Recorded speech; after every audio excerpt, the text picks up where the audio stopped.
Hello everyone, स्वागत है आप सभी का ऑनलाइन स्टडी में। आज की इस वीडियो में आपके लिए लेकर आए हैं बिहार पुलिस कांस्टेबल का मॉक टेस्ट सेकंड। अगर आपने इससे पहले का सेट नहीं देखा है तो ज़रूर देखिए और इस सेट्स को आप एंड तक ज़रूर देखिए और अपने मार्क्स को नीचे कमेंट्स करके बताएं कि आपने कितना स्कोर किया।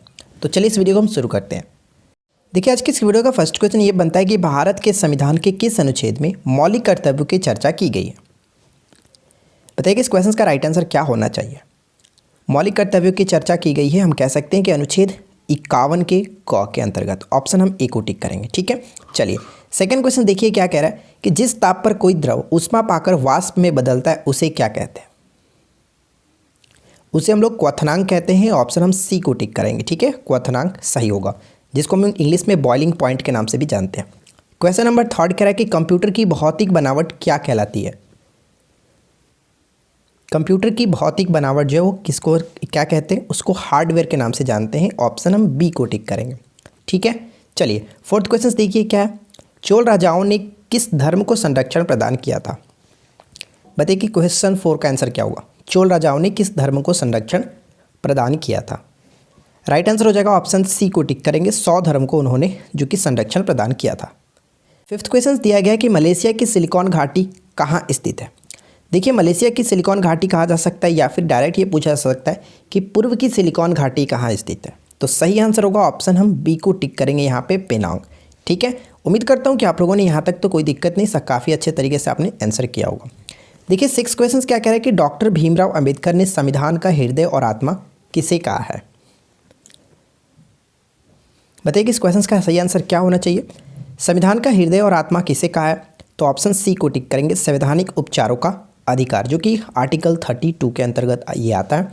ठीक है, नेक्स्ट क्वेश्चन बनता है कि किसकी इजाज़त से अंग्रेजों ने अपना पहला कारखाना सूरत में स्थापित किया था। क्या होना चाहिए इस क्वेश्चन का सही आंसर।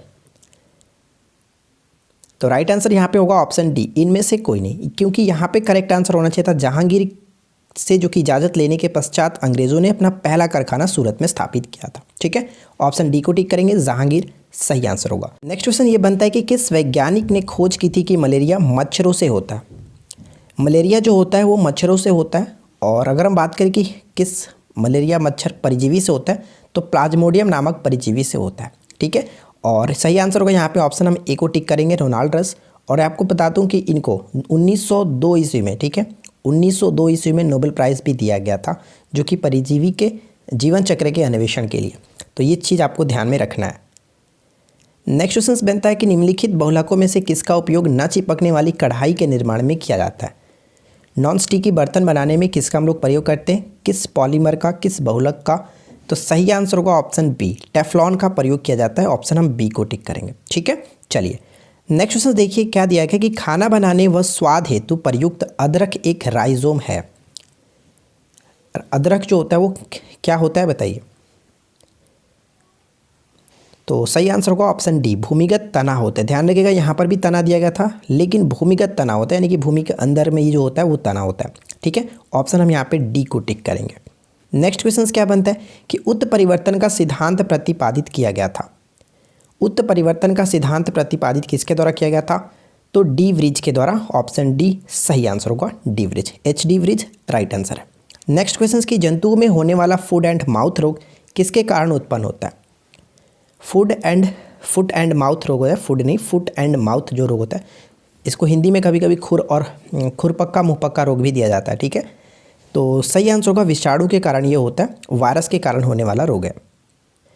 नेक्स्ट क्वेश्चन बनता है कि निम्नलिखित में से कौन सही सुमेलित नहीं है। बताइए कि कौन सही सुमेलित नहीं है। तो देखिए इस क्वेश्चन का सही आंसर जो होगा ऑप्शन हम यहाँ पे सी को टिक करेंगे, भारतीय वन प्रबंध संस्थान कोलकाता में नहीं स्थित है। कहाँ पे स्थित है, तो भारतीय वन प्रबंध संस्थान जो पड़ता है वो भोपाल में पड़ता है। यहाँ पे हमारा सी ऑप्शन जो कि गलत है। ठीक है, चलिए नेक्स्ट देखिए क्या है कि भारतीय संविधान की तीसरी अनुसूची का संबंध किससे। क्या होगा इस क्वेश्चन का सही आंसर। भारतीय संविधान की तीसरी अनुसूची जो है उसका संबंध किससे। भारतीय संविधान में कुल 12 अनुसूचियों के बारे में बात की गई है, जिसमें तीसरा अनुसूची का संबंध शपथ और प्रतिज्ञान से है। ठीक है, प्रतिज्ञान से। नेक्स्ट क्वेश्चन बनता है कि विश्व जल दिवस मनाया जाता है। विश्व जल दिवस मनाया जाता है तो सही आंसर हो जाएगा ऑप्शन हम डी को टिक करेंगे। 22 मार्च को विश्व जल दिवस मनाया जाता है, ठीक है। और 22 अप्रैल को पृथ्वी दिवस के रूप में मनाया जाता है, तो ये भी आपको ध्यान में रखना है। चलिए फिलहाल बढ़ते हैं अगले क्वेश्चन की तरफ। नेक्स्ट क्वेश्चन बनता है कि मालदीव और मिनिकॉय के मध्य अवस्थित है। मालदीव और मिनिकॉय के मध्य कौन सा चैनल पड़ता है? तो सही आंसर यहाँ पे क्या होगा? राइट आंसर हम किसे टिक करेंगे? ऑप्शन सी यहाँ पे करेक्ट आंसर होगा 8 डिग्री चैनल, ठीक है। 8 डिग्री चैनल बिल्कुल करेक्ट आंसर हो जाता है। चलिए फिलहाल बढ़ते हैं नेक्स्ट क्वेश्चन की तरफ। अगला प्रश्न ये बनता है कि हबन टोटा बंदरगाह और लोटस टावर किस देश में अवस्थित है? हबन टोटा बंदरगाह और लोटस टावर किस देश में स्थित है? तो right answer will be option C. अगला प्रश्न ये बनता है कि कैलरिच किसे कहा जाता है? बताइए कि करेक्ट आंसर क्या होगा? कैलरिच किसे कहा जाता है?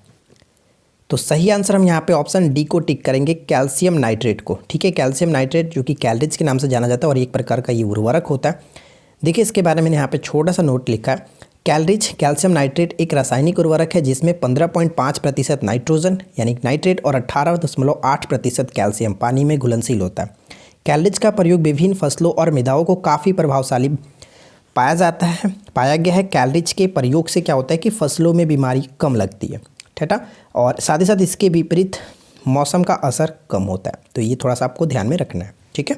चलिए फिलहाल देखिए नेक्स्ट क्वेश्चन क्या है। पक्षियों का महाद्वीप किस महाद्वीप को कहा जाता है? पक्षियों का महाद्वीप के नाम से हम लोग दक्षिणी अमेरिका को जानते हैं। ऑप्शन सी यहाँ पे सही आंसर होगा। अच्छा, दक्षिण अमेरिका का प्रवेश द्वार के नाम से कैसे जाना जाता है? तो ये भी आप ध्यान रखना है, वेनेजुएला को जाना जाता है। और वेनेजुएला में ही दुनिया का सबसे ऊंचा जलप्रपात स्थित है जो कि साल्टो एंजल जलप्रपात। नेक्स्ट क्वेश्चन की कलिंजर दुर्ग किस भारतीय राज्य में अवस्थित है? कलिंजर दुर्ग किस भारतीय राज्य में अवस्थित है? तो सही आंसर होगा ऑप्शन हम ए को टिक करेंगे। उत्तर प्रदेश के बांदा जिले में ये स्थित है। नेक्स्ट वन ये बनता है कि किस राज्य के राजा ने देवपुत्र उपाधि को अपनाया था? देवपुत्र की उपाधि किसने धारण की थी? तो करेक्ट आंसर होगा कुषाण के वंश के जो शासक थे कनिष्क, ठीक है। कनिष्क ने ही देवपुत्र की उपाधि धारण की थी। नेक्स्ट क्वेश्चन क्या कह रहा है कि 23वें जैन तीर्थकर किस जगह से संबंधित है? 23वें जैन तीर्थकर किस जगह से संबंधित है? 23वें जैन तीर्थकर कौन थे? तो उनका नाम था पार्श्वनाथ और वो जो कि उनका जन्म वाराणसी में हुआ था। ऑप्शन हम बी को टिक करेंगे, ठीक है। वाराणसी से संबंधित है। नेक्स्ट क्वेश्चन क्या बनता है कि मयूराक्षी परियोजना से भारत के कौन से 2 राज्य जो कि लाभान्वित हो रहे हैं? यानी मयूराक्षी परियोजना का संबंध किन 2 राज्यों से? तो मयूराक्षी परियोजना का संबंध हो जाता है पश्चिम बंगाल और झारखंड। ऑप्शन सी यहाँ पे करेक्ट आंसर होगा। नेक्स्ट क्वेश्चन दिया गया है कि कौन सी बहुदेशीय नदी घाटी परियोजना का निर्माण टेनेसी नदी घाटी परियोजना से आधार पर किया गया? टेनेसी नदी घाटी जो परियोजना है वो अमेरिका में है और इसी के आधार पर जो कि किया गया। तो करेक्ट आंसर हम क्या इसको टिक करेंगे? दामोदर नदी घाटी परियोजना। Clear, option A right answer है। नेक्स्ट वन ये बनता है कि हिस्ट्री ऑफ ब्रिटिश इंडिया नामक पुस्तक निम्नलिखित में से किसके द्वारा लिखी गई है? हिस्ट्री ऑफ ब्रिटिश इंडिया नामक पुस्तक किसके द्वारा लिखी गई है? तो करेक्ट आंसर होगा ऑप्शन हम ए को टिक करेंगे, जेम्स मिल के द्वारा, ठीक है। नेक्स्ट देखिए, सरदार सरोवर परियोजना किस नदी पर चल रही है? सरदार सरोवर परियोजना जो कि बहुत ज़्यादा वीवीआई क्वेश्चन है, बहुत बार पूछा गया। तो सरदार सरोवर परियोजना का संबंध नर्मदा नदी से है। ऑप्शन सी को टिक करेंगे, ठीक है। चलिए नेक्स्ट देखिए क्या कह रहा है कि निम्नलिखित में से किस उपनिषद में वसुधैव कुटुंबकम शब्द का उल्लेख किया गया? तो इस क्वेश्चन का राइट आंसर हो जाएगा ऑप्शन बी, महा उपनिषद में किया गया। ऑप्शन हम बी को टिक करेंगे, ठीक है। चलिए नेक्स्ट क्वेश्चन कह रहा है कि निम्नलिखित में से कौन सा प्राचीन ग्रंथ 5वां वेद भी कहा जाता है? 5वां वेद भी कहा जाता है। तो सही आंसर होगा ऑप्शन हम बी को टिक करेंगे, Mahabharat. Clear, Mahabharat right answer होगा। नेक्स्ट प्रश्न देखिए क्या दिया गया कि निम्नलिखित में से किस राज्य में बौद्ध स्थल ताबोमठ स्थित है? ताबोमठ का संबंध किस राज्य से है? तो ताबोमठ हिमाचल प्रदेश में पड़ता है। ऑप्शन बी को टिक करेंगे, ठीक है। चलिए नेक्स्ट क्वेश्चन देखिए क्या है कि किसके शासनकाल में गुरु नानक देव ने सिख धर्म की स्थापना की थी? तो पहला क्वेश्चन तो यही पूछा जा सकता है कि सिख धर्म की स्थापना किसने की थी? तो गुरु नानक ने की थी, ठीक है। और ये किसके समकालीन थे? तो सिकंदर लोदी के समकालीन थे। ऑप्शन बी को टिक करेंगे। अगला प्रश्न दिया गया है कि भारतीय संविधान में राज्य भाषाएं किस अनुसूची में वर्णित हैं। भारतीय संविधान में जो भाषाओं के बारे में उल्लेख किया गया, टोटल 22 भाषाओं के बारे में उल्लेख किया गया, तो ये किस अनुसूची में है, तो 8वीं अनुसूची में किया गया। ऑप्शन हम यहाँ पे डी को टिक करेंगे। अगर क्वेश्चंस पूछ ले कि मूल संविधान में कितनी भाषाएं शामिल थीं, तो वहाँ पे आपको ध्यान रखना 14 भाषाएं शामिल थी, लेकिन वर्तमान में 22 भाषाओं का उल्लेख किया गया। चलिए नेक्स्ट देखिए, निम्नलिखित में से भारतीय शिक्षा का मैग्ना कार्टा किसे कहा जाता है। भारतीय शिक्षा का मैग्ना कार्टा के रूप में किसे जाना जाता है, तो 1854 का वुड डिस्पैच जो था, ऑप्शन ए को टिक करेंगे, इसी को भारतीय शिक्षा का मैग्ना कार्टा कहा जाता है। नेक्स्ट क्वेश्चन बनता है कि गैल्वेनोमीटर के द्वारा पता लगाया जाता है। गैल्वेनोमीटर के द्वारा किसके बारे में पता लगाया जाता है, तो गैल्वेनोमीटर से हम लोग धारा की माप करते हैं। ऑप्शन सी को टिक करेंगे, ठीक है, धारा, ऑप्शन सी राइट आंसर है। नेक्स्ट क्वेश्चन बनता है कि एक फ्यूज तार में मुख्य रूप से क्या होना चाहिए। जो एक फ्यूज तार होता है उसमें मुख्य रूप से क्या होना चाहिए, तो सही आंसर यहाँ पे हो जाएगा अल्प गलनांक और उच्च प्रतिरोध, यानी कि निम्न गलनांक और उच्च प्रतिरोध होना चाहिए। ऑप्शन सी यहाँ पे बिल्कुल सही आंसर है। चलिए नेक्स्ट क्वेश्चन क्या दिया गया कि पानीपत का द्वितीय युद्ध किनके बीच हुआ था। पानीपत का द्वितीय युद्ध किनके बीच हुआ था, तो पानीपत का द्वितीय युद्ध हुआ कब था, 1556 में, ठीक है, 1556 में, और अकबर और हेमू के मध्य हुआ था। ऑप्शन बी को टिक करेंगे। पानीपत का प्रथम युद्ध कब हुआ था, तो ध्यान रखेंगे 1526 में, दूसरा 1556 और तीसरा 1761, ठीक है, जो कि 1761 में मराठा और अहमद शाह अब्दाली के मध्य हुआ था। नेक्स्ट वन दिया गया कि निम्नलिखित में से किसने रामायण का फारसी में अनुवाद किया था। रामायण का फारसी में अनुवाद किसने किया था, तो बदायूनी ने किया था। और साथ ही मैं आपको बता दूं कि यहाँ पे रामायण के साथ साथ महाभारत का अनुवाद भी इसी ने किया था फारसी में, बदायूनी ने, ठीक है। चलिए नेक्स्ट प्रश्न दिया गया कि किसने 1911 में प्राथमिक शिक्षा को निःशुल्क और अनिवार्य बनाने वाला विधेयक इंपीरियल लेजिस्लेटिव काउंसिल में प्रस्तुत किया, जिसे प्राथमिक शिक्षा का मैग्ना कार्टा कहा जाता है। किसने प्रस्तुत किया था, तो गोपाल कृष्ण गोखले। ऑप्शन हम ए को टिक करेंगे। ये बहुत ज़्यादा इंपॉर्टेंट क्वेश्चन है, इसको आप ध्यान में रखेंगे। चलिए फिलहाल देखिए नेक्स्ट क्वेश्चन क्या दिया गया कि हिंदू कॉलेज कलकत्ता 1817 जो कि पश्चात पद्धति पर उच्च शिक्षा देने का प्रथम कॉलेज था, जिसका धार्मिक शिक्षा से कोई संबंध नहीं था, की स्थापना किसने की थी, तो राइट आंसर यहाँ पे होगा ऑप्शन हम ए को टिक करेंगे, डेविड हेयर, ठीक है, राजा राम मोहन राय के साथ मिलकर के डेविड हेयर ने इसकी स्थापना की थी। नेक्स्ट क्वेश्चन दिया गया कि अंग्रेज घुसपैठियों ने भारत के करधे को तोड़ डाला और चरखे को नष्ट कर दिया, यह कथन किसका है। यह जो कथन है कार्ल मार्क्स का है। ऑप्शन हम डी को टिक करेंगे, ठीक है, कार्ल मार्क्स राइट आंसर होगा। देखिए नेक्स्ट क्वेश्चन क्या दिया गया कि निम्नलिखित में से कौन poverty and un British rule in India के लेखक हैं, तो सही आंसर होगा ऑप्शन हम डी को टिक करेंगे, दादा भाई नौरोजी, ठीक है, दादा भाई नौरोजी ने poverty and un British rule in India को लिखा था। नेक्स्ट वन ये दिया गया कि डायोप्टर किसकी इकाई है। डायोप्टर जो किसकी इकाई है, तो लेंस की क्षमता की इकाई होती है डायोप्टर, ठीक है, लेंस की शक्ति। ऑप्शन ए को टिक करेंगे। नेक्स्ट क्वेश्चन बनता है कि बेकिंग सोडा का रासायनिक सूत्र क्या होता है। बेकिंग सोडा को खाने वाला सोडा भी कहा जाता है, और इसका जो रासायनिक सूत्र होता है वो होता है NaHCO3, ठीक है, सोडियम बाइकार्बोनेट। हम ऑप्शन सी को टिक करेंगे। लेकिन अगर धोने वाले सोडा के बारे में पूछता तो सोडियम कार्बोनेट होता है Na2CO3, तो फिलहाल सही आंसर यहाँ पे होगा, ऑप्शन सी को टिक करते हैं। नेक्स्ट प्रश्न यह है कि क्षुद्र ग्रहों की कक्षाएं निम्नलिखित में से किस ग्रह के बीच है, तो राइट आंसर यहाँ पे हो जाएगा ऑप्शन सी, मंगल और बृहस्पति, ठीक है, मंगल और बृहस्पति। नेक्स्ट क्वेश्चन बनता है कि किस शहर में नोटर डैम का गिरजाघर अवस्थित है, जो कि ये वर्ल्ड फेमस है, नोटर डैम का गिरजाघर। ये पड़ता है फ्रांस की राजधानी पेरिस में। ऑप्शन सी को टिक करेंगे।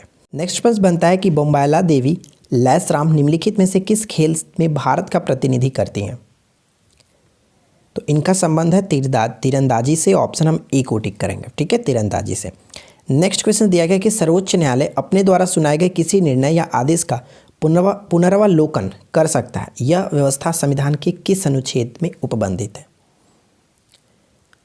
पुनरावलोकन कर सकता है, इसकी व्यवस्था संविधान के किस अनुच्छेद में है, तो ऑप्शन सी को टिक करेंगे, अनुच्छेद 137, ठीक है, ऑप्शन सी राइट आंसर होगा। नेक्स्ट क्वेश्चन क्या बनता है कि नागानंद कोमा रत्नावली और प्रियदर्शिका संस्कृत नाटक किस शासक द्वारा लिखी गई है। नागानंद कुमार, रत्नावली और प्रियदर्शिका जो लिखी गई है वो हर्षवर्धन की रचनाएं हैं। ऑप्शन हम डी को टिक करेंगे। ठीक है, हर्षवर्धन की रचनाएं हैं। नेक्स्ट क्वेश्चन बनता है कि निम्नलिखित में से किस प्रधानमंत्री ने क्रिप्स मिशन भारत भेजा था? क्रिप्स मिशन भारत भेजा गया था किसके द्वारा? तो विंस्टन चर्चिल के द्वारा। ठीक है, और विंस्टन चर्चिल ने ही महात्मा गांधी को जो कि अर्धनग्न फकीर भी कहा था, तो ये क्वेश्चन भी पूछा जाता है। नेक्स्ट क्वेश्चन बनता है कि निम्न में से कौन सा एक भारत में सामाजिक आर्थिक न्याय की स्थापना की दिशा में सबसे प्रभावी प्रावधान हो गया? तो राइट आंसर यहाँ पे हो जाता है ऑप्शन हम ए को टिक करेंगे, राज्य के नीति निर्देशक सिद्धांत।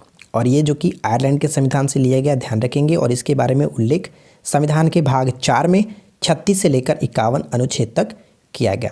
ठीक है, तो इस वीडियो में हम लोगों ने 50 क्वेश्चंस देखा और मुझे उम्मीद है कि आप लोगों को ये वीडियो ज़रूर अच्छी लगी होगी। वीडियो अच्छी लगी तो लाइक कीजिए, कमेंट्स करके बताइए कि आपने आउट ऑफ 50 से कितना स्कोर किया। वीडियो अगर अच्छी लगी तो अपने दोस्तों के साथ जरूर शेयर करें और इसी तरह की रोजाना मॉक टेस्ट के लिए हमारे साथ जुड़े रहें। चैनल को सब्सक्राइब करके नोटिफिकेशन बेल को ऑन रखिए। मिलते हैं किसी और वीडियो में नेक्स्ट टॉपिक के साथ। Thanks for watching, keep learning, have a good day.